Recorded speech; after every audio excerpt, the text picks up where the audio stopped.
और इसी के साथ फटाफट से ले चलते हैं आपको हमारी आज की पहली खबर की तरफ। रक्षाबंधन में भाई की कलाई पर बंधेगी मेड इन इंडिया राखी, चीन को 4000 करोड़ का नुकसान। दोस्तों, देश भर में चीनी सामान के बहिष्कार की दिशा में भारत ने एक और कदम आगे बढ़ा दिया है। भारत में इस साल मेड इन इंडिया राखियां ही बेची जाएंगी। इससे न सिर्फ चीन को आर्थिक नुकसान पहुंचेगा, बल्कि लॉकडाउन में नौकरी खो चुके लोगों को रोजगार भी मिल रहा है। रक्षाबंधन के त्योहार पर भारत ने आत्मनिर्भर बनने की तैयारी कर ली है और बड़े पैमाने पर तैयार की जा रही ये राखियां पूरी तरह से मेड इन इंडिया है। भारत में इस साल चाइनीज राखियां नहीं खरीदी जाएंगी और ना ही बेची जाएंगी। इसके लिए खास तौर पर देश के अलग अलग शहरों में उन लोगों को राखियां बनाने की ट्रेनिंग दी जा रही है जिनका रोजगार लॉकडाउन में छूट गया है, जिसमें दिहाड़ी मजदूर से लेकर ग्रामीण महिलाएं शामिल है। दोस्तों, भारत में चीनी राखी बिकनी चाहिए या नहीं, हमें यस या नो में जवाब जरूर बताएं। और अब जानिए, अगर ये बीमारी है तो कोरोना आपके लिए है जानलेवा, सतर्क रहें। दोस्तों, हेपेटाइटिस यानी लिवर से जुड़ी बीमारी से जूझ रहे हैं तो कोरोना का संक्रमण गंभीर रूप ले सकता है। ये चेतावनी अमेरिका की सबसे बड़ी स्वास्थ्य agency centre for disease control and prevention ने जारी की है। सीडीसी के मुताबिक ऐसे बुजुर्ग जो पहले से बीमार हैं और लिवर की बीमारी से जूझ रहे हैं, उन्हें विशेष सावधानी बरतने की जरूरत है। लिवर की इस बीमारी से दुनिया भर में हर साल 13 लाख मौतें हो रही है और बारिश का मौसम चल रहा है और कोरोना का संक्रमण भी फैल रहा है। इसी मौसम में हेपेटाइटिस के वायरस का संक्रमण भी आसानी से होता है और उनका बचना काफी मुश्किल हो जाता है। दोस्तों, इस चैनल पर हम आपको देश और दुनिया भर की सबसे बड़ी खबरें सबसे पहले और हर दिन बताते हैं। अगर आपको भी ये खबरें अपने मोबाइल पर हर दिन चाहिए तो इस चैनल को नीचे दिए गए इस लाल बटन को दबाकर सब्सक्राइब कर दें और साथ ही साइड में दिए गए इस घंटी के बटन को दबाकर ऑल पर क्लिक कर दें। और अब जानिए, सरकार ने टिकटॉक के बाद 47 और चीनी ऐप्स को कर दिया है बंद। अब अगला नंबर है पबजी का। दोस्तों, केंद्र सरकार ने 29 जुलाई को 59 चीनी ऐप्स को भारत में प्रतिबंधित किया था और सोमवार को उनके 47 क्लोन ऐप्स को भी प्रतिबंधित कर दिया गया है। इन्हें मिलाकर अब तक 106 चीनी ऐप्स पर बैन लग चुका है और अब कहा जा रहा है कि पबजी, अली एक्सप्रेस समेत 275 ऐप्स पर नजर रखी जा रही है। इन पर भी बैन लगाया जा सकता है। चीनी कानून के तहत चीनी मूल की कंपनियां खुफिया एजेंसियों से यूजर डेटा शेयर करती है, फिर भले ही उनके ऑपरेशन देश से बाहर क्यों ना हो। इसी को आधार बनाकर भारत ने 29 जून को टिकटॉक, शेयरइट,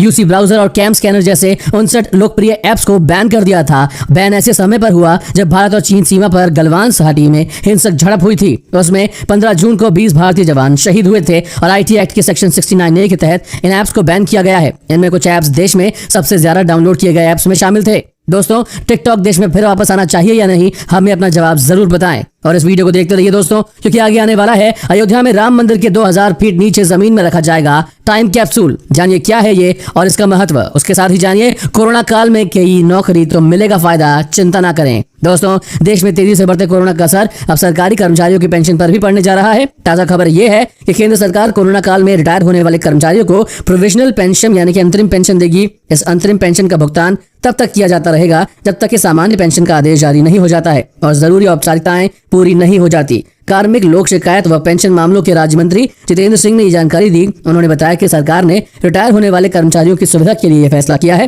जितेंद्र सिंह ने आगे कहा कि केंद्रीय सशस्त्र पुलिस बल यानी कि सीआरपीएफ के लिए यह प्रावधान खास तौर पर फायदेमंद होगा, क्योंकि जिस शहर में उनका मुख्यालय होता है, पे एंड अकाउंट ऑफिस उसी शहर में होता है। उन्होंने कहा कि मोदी सरकार के सत्ता में आने के बाद पेंशन विभाग और पेंशनर्स कल्याण ने अपग्रेड किया गया है और अब रिटायरमेंट वाले दिन ही संबंधित कर्मचारी को पीपीओ दिया जा रहा है। और अब जानिए, एमएस धोनी, विराट कोहली और रोहित शर्मा के परिवार की आईपीएल में नो एंट्री। जानिए ऐसा क्यों। दोस्तों, भारत में जब ठीक ठाक माहौल में आईपीएल होता है तब खिलाड़ियों की पत्नी, बच्चे उनके साथ ही रहते हैं। लेकिन अब चूंकि आईपीएल यूएई में हो रहा है और कोरोना वायरस का भी खतरा बढ़ा हुआ है, तो ऐसे में क्या नियम बनेंगे, इसको लेकर अभी इंतजार किया जा रहा है। हालांकि अभी तक तो यही माना जा रहा है कि शायद आईपीएल में इस बार खिलाड़ियों को 2 महीने से भी ज्यादा वक्त अपने परिवार से दूर ही रहना पड़ेगा। परिवार लाइव मैच की बजाय टीवी पर ही मैच देखकर संतोष करेंगे और हालांकि इसको लेकर अभी तक आखिरी निर्णय नहीं हुआ है।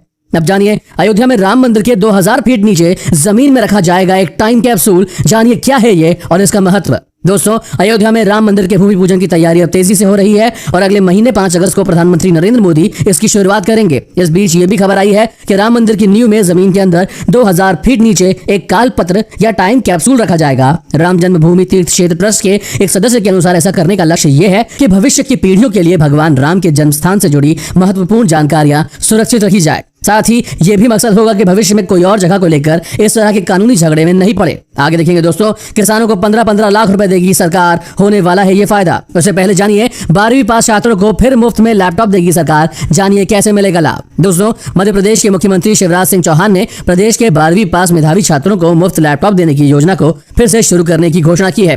कोरोना से पीड़ित एमपी मुख्यमंत्री ने रविवार को वीडियो कॉन्फ्रेंसिंग के जरिए अस्पताल से ही कैबिनेट के सहयोगियों और अधिकारियों के साथ बैठक के बाद यह निर्णय लिया। इस योजना से रेगुलर और प्राइवेट दोनों छात्रों को फायदा होगा। रिपोर्ट के मुताबिक MP board of secondary education द्वारा आयोजित शैक्षणिक सत्र 2019 और 20 के लिए कक्षा 12वीं की मेन परीक्षा में बेहतरीन प्रदर्शन करने वाले छात्रों को इस योजना के तहत चुना जाएगा और मेधावी छात्रों को लैपटॉप खरीदने के लिए 25,000 रुपए राज्य सरकार की ओर से दिए जाएंगे। अब जानिए किसानों को 15-15 लाख रुपए देगी सरकार, होने वाला है ये फायदा। दोस्तों, किसानों की आय दोगुनी करने के लिए भारत सरकार कई योजनाएं लेकर आई हैं। उनमें से एक है पीएम किसान एफपीओ योजना। इससे पीएम किसान उत्पादन संगठन योजना भी कहते हैं। इस योजना के तहत देश के किसानों को भारत सरकार 15-15 लाख रुपए की आर्थिक सहायता देगी। इससे किसानों को खेती में कारोबार की तरह लाभ प्राप्त होगा। इस योजना का लाभ लेने के लिए किसानों को संगठन बनाना होता है। इस योजना के तहत मैदानी इलाके में काम करने के लिए 300 किसानों का संगठन बनाना होगा। पहाड़ी इलाकों में 100 किसानों का संगठन होना चाहिए। इसके लिए पहले कम से कम 11 किसानों को संगठित होकर अपनी एग्रीकल्चर कंपनी या संगठन बनाना होगा। केंद्र सरकार द्वारा इन्हीं संगठन या ग्रुप्स को 15-15 लाख रुपए की वित्तीय सहायता दी जाएगी। इस सहायता की पूरी राशि 3 वर्षों में मिलेगी। और अब जानिए, भारत में बनाए जाएंगे एप्पल के आईफोन, बनेगा मेड इन इंडिया आईफोन। जी हाँ दोस्तों, सही सुना आपने। एप्पल के आईफोन के हिंदुस्तान में निर्माण को लेकर बहुत ज्यादा वर्षों से चर्चा हो रही है और आईफोन के कई सारे मॉडल्स हिंदुस्तान में बन भी रहे हैं, जिनका निर्माण फॉक्सकॉन व वेस्ट्रॉन कॉर्प कर रही है। हालांकि अभी तक हिंदुस्तान में आईफोन 11 का निर्माण नहीं हो रहा था, लेकिन अब कॉमर्स एंड इंडस्ट्री मंत्री पीयूष गोयल ने बोला है कि आईफोन 11 का निर्माण जल्द ही हिंदुस्तान में प्रारंभ होगा। पीयूष गोयल ने शुक्रवार को ट्वीट करते हुए कहा, मेक इन इंडिया को जरूरी बढ़ावा। एप्पल ने हिंदुस्तान में आईफोन 11 का निर्माण प्रारंभ कर दिया है। हिंदुस्तान में एप्पल के आईफोन का निर्माण पहले से फॉक्सकॉन तमिलनाडु के प्लांट में कर रही थी। वे अपने प्लांट को अब विस्तार देने के लिए कंपनी ने हाल ही में हिंदुस्तान में $1 बिलियन यानी तकरीबन 7,500 करोड़ रुपए निवेश करने की घोषणा की है। इसी के साथ आगे देखिए, अब हवाई यात्रा के दौरान इन नियमों का पालन करना होगा जरूरी, नहीं तो यात्रा बंद। दोस्तों, 1 अगस्त से सस्ता हो जाएगा कार या बाइक खरीदना। इन नियमों में हुआ बड़ा बदलाव। 1 अगस्त से कार और 2 व्हीलर इंश्योरेंस से जुड़े नियम बदलने जा रहे हैं। भारतीय बीमा विकास व नियामक प्राधिकरण के निर्देशों के अनुसार 1 अगस्त से गाड़ी खरीदते समय कार के लिए 3 साल का और 2 व्हीलर के लिए 5 साल का थर्ड पार्टी कवर लेना जरूरी नहीं रहेगा। इरडा ने जून में long term package third party और ऑन डैमेज इंश्योरेंस पॉलिसी के नियम को वापस ले लिया है। इरडा ने कहा कि इसके कारण गाड़ियों की कीमत बढ़ जाती है, इससे गाड़ी लेना मुश्किल हो जाता है। इरडा ने जून महीने में मौजूद लॉन्ग टर्म पैकेज कवर की समीक्षा की। इसके बाद उसने 1 अगस्त 2020 से नई कारों के लिए 3 साल और 2 व्हीलर के लिए 5 साल के थर्ड पार्टी और ओन डैमेज कवर लेने के फैसले को वापस लिया। इससे लोगों को अब गाड़ी और बाइक लेने में परेशानियां नहीं आएंगी और रेट भी कम पड़ेंगे। और अब जानिए, भारत का दूसरा सबसे बड़ा मंदिर होगा अयोध्या का राम मंदिर। खासियत जान के आपके होश उड़ जाएंगे। दोस्तों, 5 अगस्त को अयोध्या में श्री राम मंदिर का भूमि पूजन होने जा रहा है। अभी मंदिर का जो मॉडल है वो 67 एकड़ के क्षेत्र में है, लेकिन श्री राम जन्मभूमि तीर्थ क्षेत्र ट्रस्ट इस बात की योजना बना रहा है कि मंदिर का क्षेत्र 108 एकड़ तक हो। और अगर ऐसा होता है तो क्षेत्रफल के लिहाज से मंदिर दुनिया में चौथा सबसे बड़ा मंदिर हो जाएगा। दुनिया का सबसे बड़ा मंदिर कंबोडिया का अंकोर वाट है। इसका क्षेत्रफल 402 एकड़ है। भारत का सबसे बड़ा मंदिर तमिलनाडु का श्री रंगनाथ स्वामी मंदिर है, जो करीब 156 एकड़ में क्षेत्र में है। और 5 अगस्त को भूमि पूजन के साथ ही मंदिर निर्माण का काम शुरू हो जाएगा।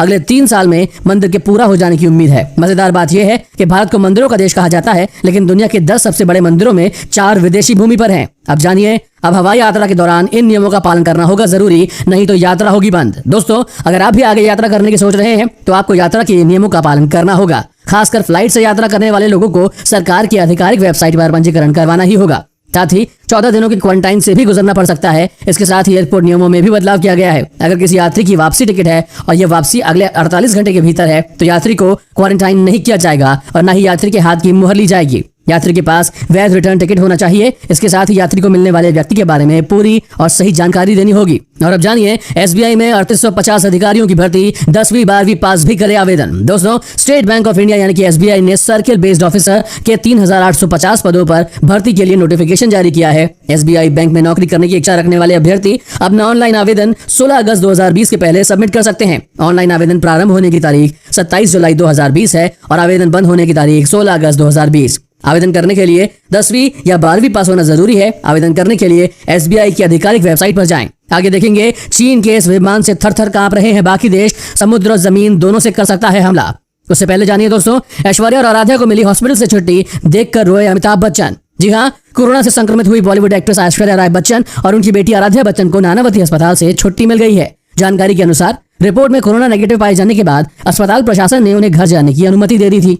वहीं दूसरी तरफ ऐश्वर्या और आराध्या को अस्पताल से छुट्टी मिलने पर अमिताभ बच्चन की आंखों से आंसू गिर पड़े। इसकी जानकारी उन्होंने ट्वीट के जरिए दी। अमिताभ बच्चन ने अपने ट्वीट में लिखा कि अपनी छोटी बेटिया और बहुरानी को अस्पताल से मुक्ति मिलने पर मैं रोक न पाया अपने आंसू, प्रभु तेरी कृपा अपार अपरंपार। बता दें कि अमिताभ और अभिषेक बच्चन के कोरोना पॉजिटिव पाए जाने के बाद उनके परिवार के सदस्यों का भी टेस्ट करवाया गया था। इसमें ऐश्वर्या और आराध्या भी कोरोना पॉजिटिव पाई गई थी, लेकिन उनमें कोरोना के कम लक्षण देखकर डॉक्टर ने उन्हें होम आइसोलेशन में ही रहने की सलाह दी थी। लेकिन कुछ दिनों पहले ही दोनों की हालत बिगड़ने पर उन्हें अस्पताल में भर्ती कराया गया था। और अब जानिए टिड्डी दल को लेकर जिस बात का डर था वही हुआ, बढ़ा ली अपनी 10 गुना संख्या। जी हाँ दोस्तों, ये सच है। टिड्डियों को लेकर जिस बात का डर था और अंदेशा जताया गया था वही हुआ है। प्रजनन करके अब टिड्डी दल कई गुना संख्या में हो गई है। भिवानी जिला में टिड्डी दल का खतरा भी कम नहीं हुआ है, ये हरियाणा को भी अपनी जद में ले सकता है। पिछले दिनों डिगावत क्षेत्र में कुछ गाँव में टिड्डी दल ने पड़ाव डाला था। उस दौरान यहाँ किए प्रजनन के बाद जमीन से करोड़ों की संख्या में टिड्डियों के बच्चे निकल रहे हैं। कृषि विभाग द्वारा इन पर दवा का छिड़काव किया जा रहा है, लेकिन इसमें दिक्कत यह है कि बहुत कम बच्चों की ही खोज हो पाई है।